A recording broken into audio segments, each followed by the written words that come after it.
All right, with Steve Shaw from Shaw Vineyard, and Good just afternoon. reinstalled his laser. So is this your third year with it? I'd say it's probably the fourth. Fourth season. Yeah. How many fourth. acres do you think we're covering?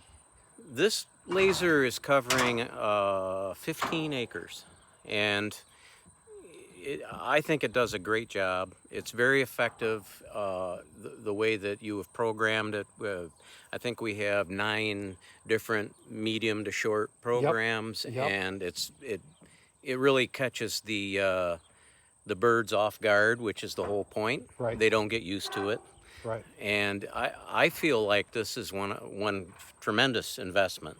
So I think if anybody had 5, 6 acres, it'd be worth it.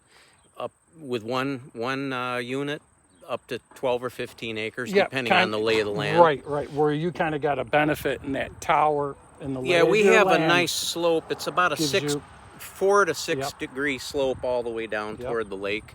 So this is quite effective starting in this spot. Yes. Yep. And this thing it'll go 5 miles. Oh so yeah, it'll you shoot just have to have headroom to get it into the vines, which you did an excellent install with with the tower, and it's basically windproof, and there's a lot of wind here. I don't want to say windproof, but well, almost. It's doing a good job. It won't take a hurricane or a tornado, but we get a lot of wind here. Yes, you do. And with this reinforced strapping and the anchors, I've had no problems with the wind, and there's a lot of wind here. Remember, after it rains, come out and retension. Yeah, take a look at the tension. I'll check for plumb and everything, but I would go a little bit heavier, but yeah, you're gonna be fine.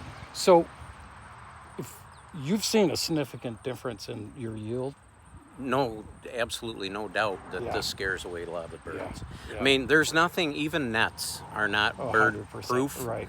So if I said what would be the perfection, a 10 would be perfection. This is a good 8 or a 9, and I think that's all you can hope for. Right. And the coverage. Netting is not 10 out of 10. Right. And it's very expensive to put it up and down. Yep. The netting's gonna be way more in this, but exclusion is the solution. But this is a good application. I'm a sort of a one-arm paper hanger kind of guy. I mean, I do everything around here, and I don't have a crew that... Now, if I had a bigger winery, this is one of the smallest wineries, but if I had a big winery with a lot of people, maybe I would put some nets up, but this is just as good. Or in some of the blind spots, or I find this to be very effective, and it was obvious the first year I used it. So, excellent. The things that you hang in a vineyard, like the falcons and the scare devices, they're somewhat effective. Yep. Maybe like a 4 or 5 out of 10, but this thing's way better. Yeah, way better. That's great to hear. Yeah, I'm very satisfied with the install, the quality of the equipment, the installation quality, and I have no complaints. Better too. Yeah, you updated software for me today, they're which making improvements is nice all the time with it. It's well worth it. It's well worth. It is, especially you have 5 the acres of labor, vineyard. You should be looking at one of these. Yeah, the labor. Yeah. Oh well, yeah. It's just it's finding people to help you too with the nets is another problem. But this has been really nice. I can't say enough good about it. Thank you, Steve. I really appreciate that. Thank you. All right.